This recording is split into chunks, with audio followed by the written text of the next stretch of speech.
ఒక చిన్న అడవిలో చాలా అనిమల్స్ హ్యాపీగా ఉంటూ ఉండేవి. వాళ్ళకి లీడర్ గజరాజు ఒక గొప్ప బుద్ధివంతుడు. అందరికీ సహాయం చేయడం ఇష్టపడేవాడు. పక్షులు కూడా తన మీద వచ్చి రిలాక్స్ అవుతుండేవారు. ఈవెన్ సింహం కూడా తనతో స్నేహంగా ఉండేవాడు.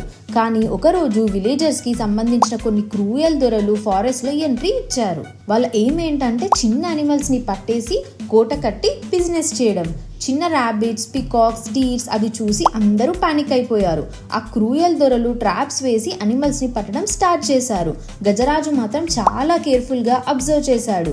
ఈ దొరలు నా జంగల్ని లాగించాలి అనుకుంటున్నారు, కానీ నేను వాళ్ళకి ఒప్పుకోను, నా ఫ్రెండ్స్ని కాపాడాలి అని డిసైడ్ చేశాడు. ఒక రాత్రి గజరాజు తన దొంగ ప్లాన్ స్టార్ట్ చేశాడు. ఫస్ట్ దొరల క్యాంప్ని అబ్జర్వ్ చేశాడు. వాళ్ళు మొత్తం ట్రాప్స్ వేసి హ్యూజ్ ఫైర్ క్యాంప్ క్రియేట్ చేశారు. అనిమల్స్ని క్యాచ్ చేసి కొంతమంది హంటర్స్ని పిలిచారు. గజరాజు సైలెంట్గా తన ప్లాన్ని స్టార్ట్ చేశాడు. పిల్లలని పిలిచి ప్లాన్ చెప్పాడు.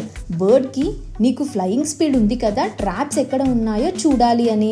స్క్విరల్కి నీకు చిన్నగా ఉండి అందరికీ చెప్పడానికి స్పీడ్ ఉంది, డేంజర్ అలర్ట్ చెయ్యి అని.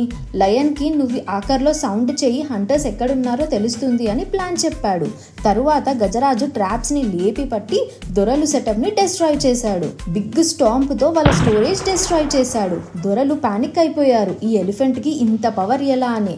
లాస్ట్లో హంటర్స్ని చేస్ చేసి జంగల్ నుంచి బయటకి పంపించాడు. దొరలు షాక్ అయ్యి ఫియర్తో పారిపోయారు.